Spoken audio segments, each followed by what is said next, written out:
Yeah.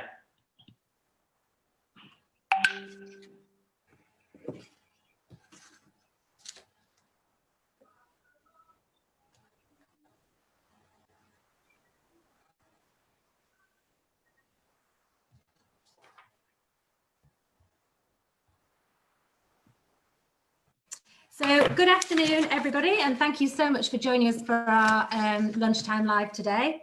I'm Jill from Zero Waste Leeds, and we are building a movement to make Leeds a zero waste city by 2030. You might remember that one of the projects we're involved in is Leeds by Example, which started a couple of years ago and was led by the environmental charity Hubbub, working with Leeds City Council and us as local partners to help increase the amount of on-the-go recycling that takes place in the city centre. And hopefully, if you have been in the city centre recently, you will have noticed that we now have over 80 recycling bins. So that's orange, sometimes they have smiley bins for the empty coffee cups and yellow bins for empty plastic and cans. So if you see them and you want to recycle on the go, please look out for them and use them. So just as lockdown hit, we were about to start doing some promotional activity for Leeds by Example, visiting lots of city centre businesses to talk about sustainability, starting with on-the-go recycling. But obviously with lockdown, we can't do that. So we've had a little bit of a rethink, and we're doing things slightly differently by using our lunchtime lives to chat with local businesses who have sustainability at the core of what they do. So I'm really delighted today to welcome Sat Mann from Lean Lunch, which is a local catering business which has well-being and sustainability absolutely at the centre of what it does. So over to you, Sat, just to tell us a little bit about Lean Lunch. And I have to tell you, I have sampled Sat's delicious food and it's absolutely out of this world. So over to you, Sat. Tell us about how it came about and how you concentrate on the well-being and sustainability angles. Okay, thanks, Jill. And good introduction and segue, particularly about the food, which is in our strapline: delicious, nutritious, and delivered, which in 3 words sort of summarises what we do. It started 3 years ago. My background prior to starting the business wasn't food. I ran a business in the city centre for 11 years in technology recruitment. And the idea was simply born out of this similar concept that I've seen in the US, of the idea of online food delivery service focused on companies and workers who wanted access to a convenient, healthy solution in the workplace, which directly contributed towards them obviously having that ability to have a delivered solution that was saving time, but also that was having a positive impact on their health. And there's been lots of studies around the impact of what we eat and how that contributes towards mental health, mental productivity. So eating well has a real importance in that sense. And sorry, Spill. Sorry. Don't worry, because also we all have juggling all sorts of things going on. Sorry, it's just someone was asking for the code for my phone. So it was started off as just an idea, and then basically it grew into, shall we give this a go?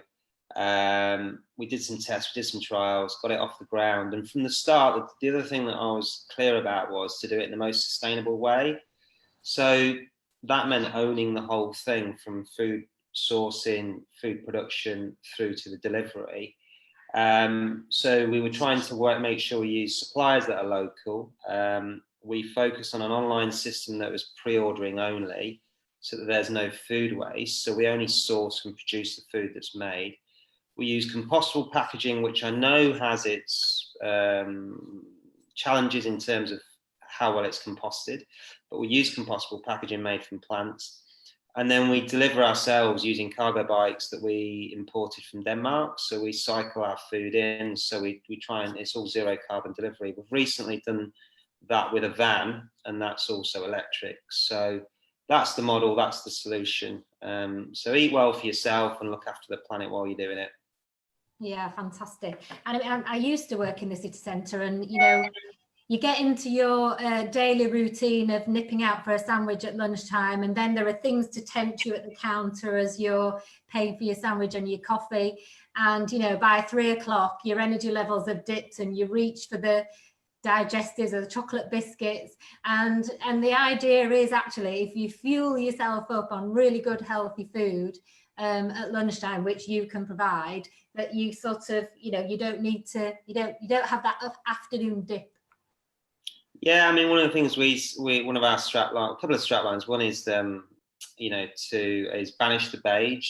You know, too often lunch has been about lots of, well, brown food, beige food, and actually simplifying it from a perspective of colour, of vibrancy, lots of fresh colours and vegetables and fruit, and essentially, I think there's a big story right now about the government looking at this issue around health, but actually, I think tackling it based on calorie or, you know, sugar offers isn't the right way to go. What we need to think about is fulfilling ourselves with whole food diet that's plentiful, and is as unprocessed as possible and as colourful as possible. Let's encourage positive habits, not try on calorie restrictions or diets. It's been proven time and time again that those things do not work. They create bad eating habits and they don't achieve the long-term goal. And actually, if you count calories as simple terms, you know, a handful of nuts is not the same as a chocolate bar. It's just not. So you shouldn't count calories. You should look at,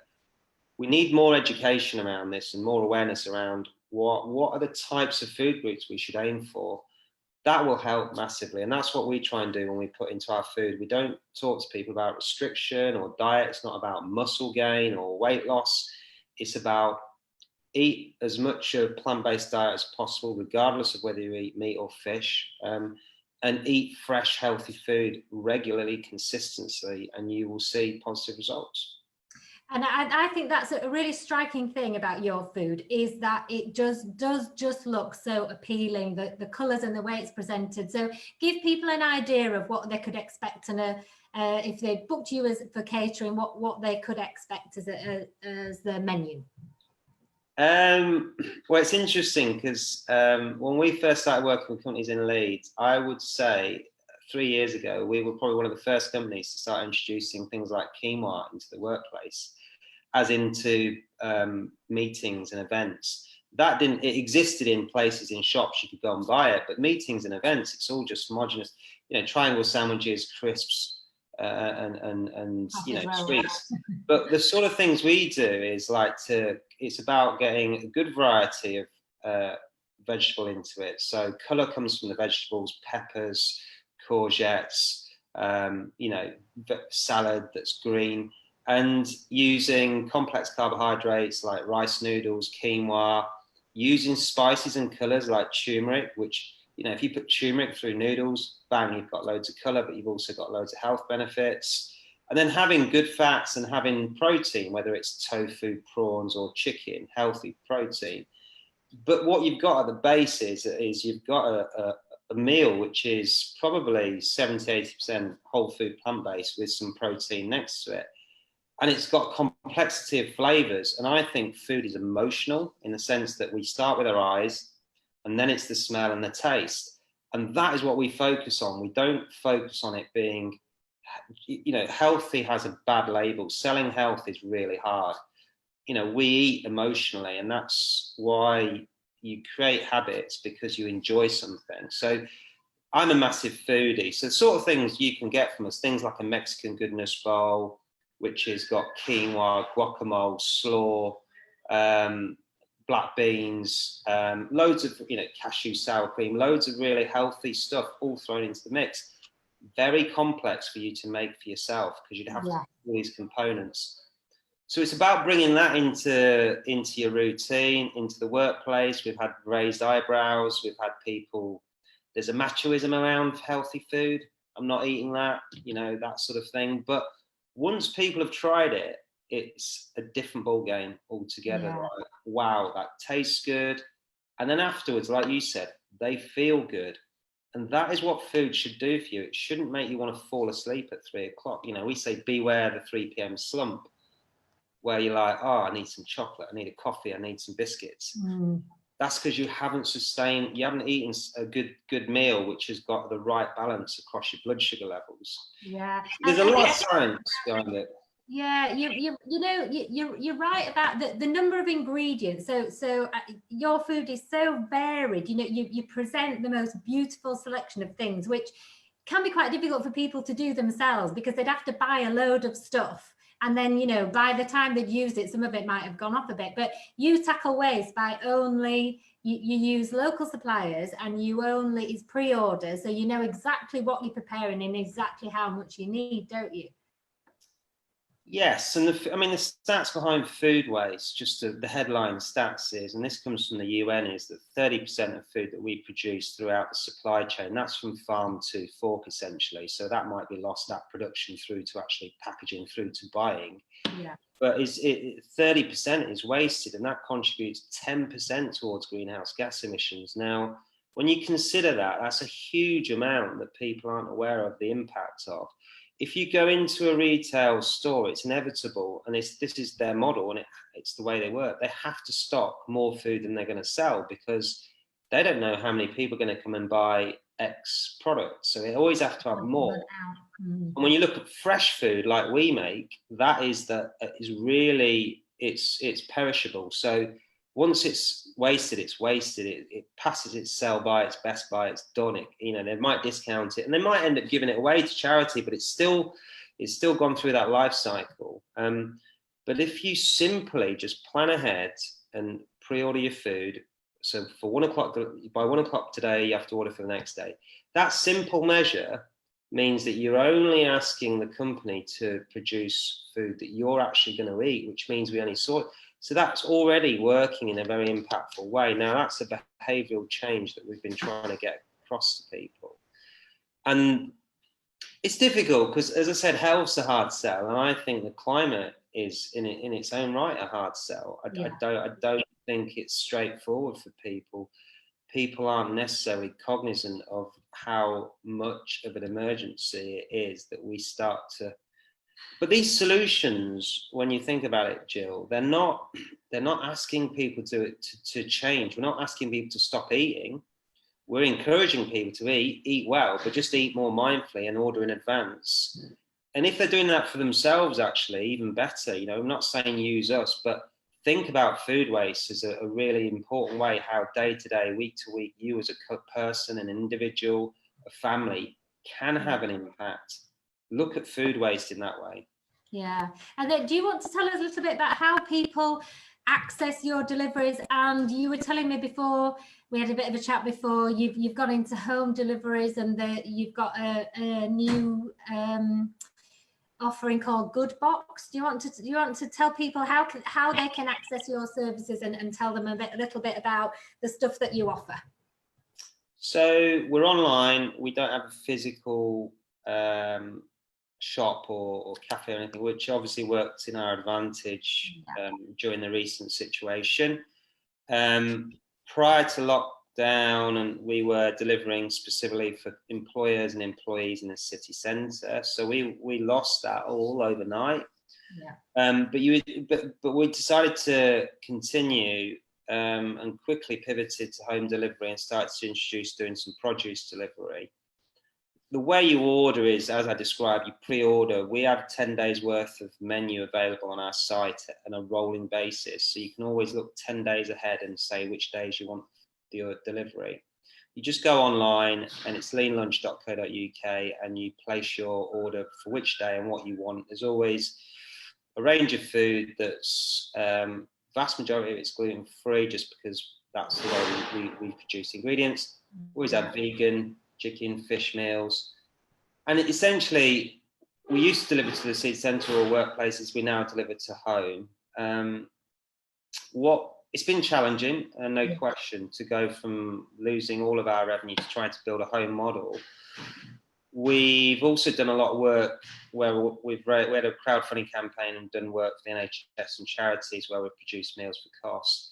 But during the journey, we worked out that fruit and veg box delivery was something that could be done in a more meaningful way. So we applied for an Innovation UK grant to set up Good Box, which was an idea basically whereby if you order a fruit and veg box from us, £1 of your purchase is used for fruit and veg for deprived communities in the local area. So for people that would be in areas that have the lowest level of, the worst socioeconomic circumstances. So we do entire giveaways of fruit and veg, and we also supplement a Healthy Start box, which people buy through the Healthy Start government scheme. So basically, it's a circular thing. You buy fruit and veg, but whilst you're making that purchase, you contribute towards doing good for local communities in your area to access healthy food. Now, going back to the conversation about healthy food, the worst health outcomes in this country are based on where you live and your socioeconomic circumstances. We need to encourage healthier eating in these communities, but it is all money driven. They don't have access to the sort of money to buy healthy food. So we're just trying to, in a small way, build a model which says, make a purchase and just use that £1 to help somebody who needs it most. So that's goodbox.uk, and that's also online. And you must be using all of this wealth of experience, because I know that you're also the chair of the Foodwise partnership in Leeds, and we've spoken before on a Lunchtime Live to Sonia, who's involved as well. So maybe you can tell us a little bit about what the Foodwise partnership's all about and the things that you're doing through that. So Foodwise partnership, Sonia asked me last year, she called me at the right time in the summer last year to say, would I come on board as a chair? And then I said yes. And then essentially what Foodwise is about, it covers the whole span of things. It's a national framework. There's a national body called Sustainable Food Cities. They award you as a city a status based on bronze, gold or silver. Sorry, bronze, silver or gold, right way around. To be accredited as a sustainable food city. So Foodwise as a body has been set up to achieve that rating, and they've achieved bronze, which is your entry base level as a city. And what we're now aiming for is silver, and I've come on board to help drive us towards that ambition. And essentially it covers a whole span of activities. So you might have heard of things like organisations like Rethink Food, which is a wonderful organisation that goes into schools and puts hydroponic towers in and educates children on how to grow things. They harvest it and they make things. So that's an example of working with children, developing food education and awareness, through to people like FareShare, who deliver and redistribute food to charities. So it's looking at socioeconomic projects, through to things that you're doing, the recycling cups and waste and packaging, and how do you do that in the city centres, and then food waste and how do we encourage people to get it, and then also health and well-being is part of it. So it's a whole range of pillars, and what you're trying to essentially illustrate is that within the city of Leeds there is a number of things going on that contribute towards us being a Foodwise city, a sustainable food city. So silver is definitely a big step up from bronze. And what we're looking to do is, my view when I came on board is, we don't have the resources, the money, the funding, the time, quite frankly, to start to build lots of new projects. What's always done not so well is actually leveraging the stuff that's already happening. I think the story is that there's loads of stuff that is happening with people that are really passionate and purposeful, but they all operate in silos. And I think what Foodwise has to do is to bring them all under the umbrella to say, in Leeds, look at all these amazing things that are happening and present that. And I think that will go a long way towards silver. Because there's enough people that really care about it.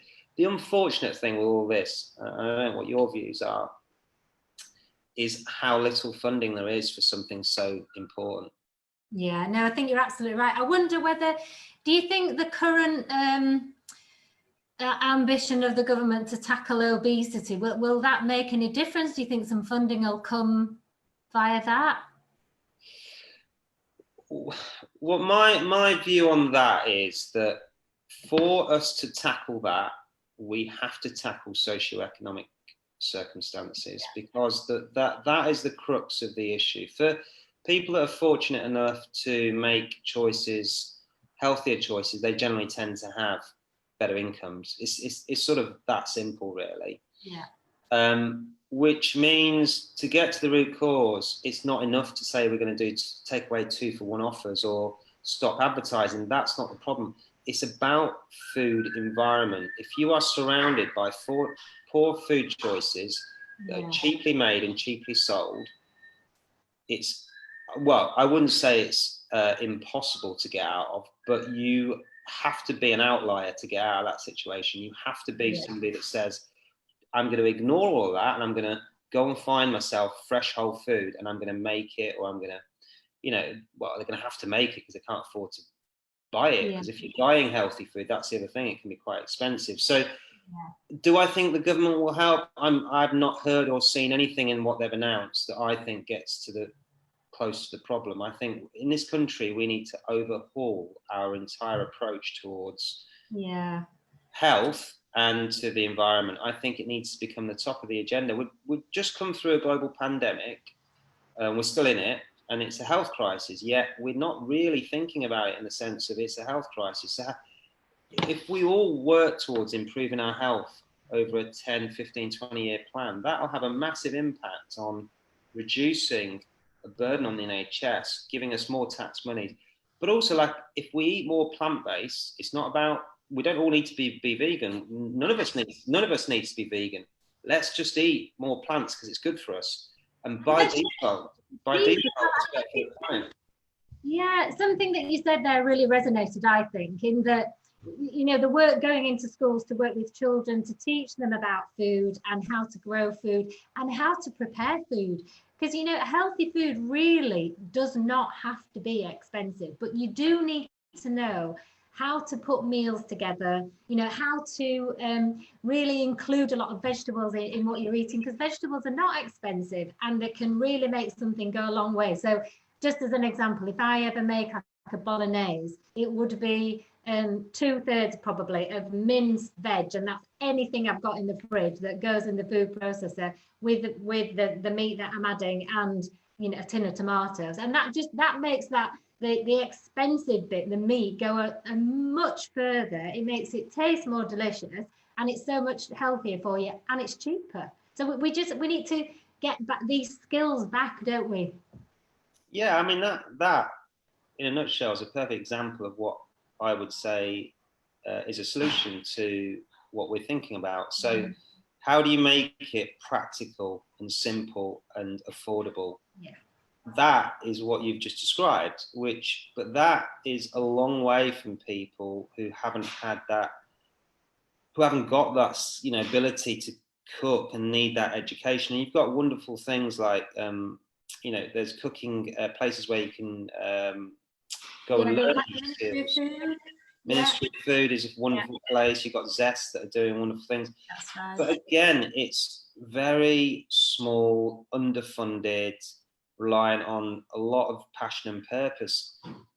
So this is why I think sort of really the change has to come from the policies and then the money, and the government needs to see it at its root cause, as you've described there. Will they? Well, we'll see. We'll see. I mean, there's a long way to go. And in the meantime, we have to do what we can do. I mean, there's certainly a better, more awareness of eating well. The problem is marketing takes over. And when marketing takes over, they start selling you protein or low fat or low carb. Everything becomes binary versus one of the things I talk about is a wonderful, deeply researched piece of work called The Blue Zones by a guy called Dan Buettner. He's researched the areas in the world where there's the highest propensity of centurions. And what's fascinating about his research is he's found these little pockets, like in a hill inside India, there's a village where there'll be like 10 people out of 100 that live, 10 people out of 100 that have lived to 100, which is amazing. It's like 1 in 100 in the US or the UK. And when he boiled it all down and wrote his book, and then he got to the back end of it and said, the diet that he found, he said, there isn't a diet. He said, what they do is they eat locally as possible. They eat predominantly plant-based, with a modest amount of meat, dairy, and fish. They move by default. They just have, it's part of their daily routine to cook, clean, move. Yeah. They've got a strong sense of community. They like giving to other people. That gives them a sense of purpose as well. They look after people, and that's why they've got the longest lives. And you're like, well, there it is. I mean, you know, whereas in the West, we're all searching for these amazing diets where it's like, oh, help me, save me. Well, there it is. I mean, he just boiled it all down, and he went to a place called Okinawa in Japan. He went to Sicily. He went to Greece. He went to all these places, and he just came back with the common consensus, having spent months with these people. That is the diet. Plant-based, modest amounts of the good stuff that's more expensive, lots of other stuff that's mentally good for you. And if we could just do this in a way that made sense, and it probably goes back to how maybe parents and grandparents used to eat when scarcity was an issue. You wouldn't go out and buy everything so cheap and plentiful. You look back, people marvel at the photos of 30 years ago when less people looked overweight on the beach, all this, but it was, you know, it was movement and diet, probably largely led by diet. You know, people were cooking more, you know, TV meals and processed food was less. So I mean, I think sometimes it's just really hard to cut through all that. You do find yourself, I've found it's what we do, talking to companies, saying, look, for your employees, you as an employer have a responsibility to encourage healthy habits, healthy eating, and it has a positive impact for you, because the healthier your people are, generally the happier, more productive. So there's you'll have a return on that, but some of it feels wishy-washy to them. They just haven't quite got their heads around it. It sort of feels like, you know, I'll give you an example. There's a lot of companies that still have vending machines in their receptions or in their... My daughter's school, which drives me insane. Can you imagine them being in a school vending machine with chocolate bars? Like, oh. Yeah, plastic bottles. In a world where we're supposed to be more sustainable, we're selling lots of plastic fizzy bottles in a company, 2 people with plastic bags of crisps and chocolate. And you know, so when they're looking, and I want to say to them, well, what about removing that? They said, well, there'll be an uproar. Oh, people will be really upset. And I'm like, there's something wrong if people are coming to work for a vending machine. The problem isn't the vending machine. The problem is, what are they coming to work for? They're surely coming to work because they want to work for you as an organisation, not because they need their Mars bar from your vending machine. So I think, you know, that we've got a long way to go. But what's really compelling is the solution is like in front of our nose, you know, because I think by eating in that way, you're going to have a positive environmental impact as well, because you're going to reduce your consumption of the stuff that creates the greater environmental impact. I think it's really interesting what you were just saying about looking back to different generations. You know, my grandparents who grew a lot of what they ate and didn't have a lot of money, so couldn't waste things.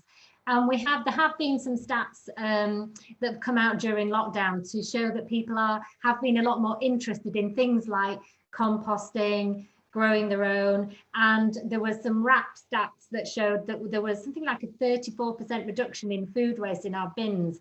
Maybe because we've all just had a little bit more time to think about what we're doing and how we're eating. And it would be great to think that those good habits maybe that people have got into could, you know, they could continue those going forward. But it's so wonderful to speak to somebody who's so passionate about what they do, Sat. Thank you so much for joining us. And I think you're absolutely right that good food is central to our well-being. So thank you so much. I really enjoyed talking. Thank you for the time. Appreciate it. There might be some questions that people have asked during the Lunchtime Live, or often this is viewed afterwards and people come up with questions and comments. So we'll share those with you and try and get some answers for people. But for now, thank you so much. See you soon. Appreciate it. Thank you. Have a great day, everyone. Take care. Be well. See you later. Bye. Bye.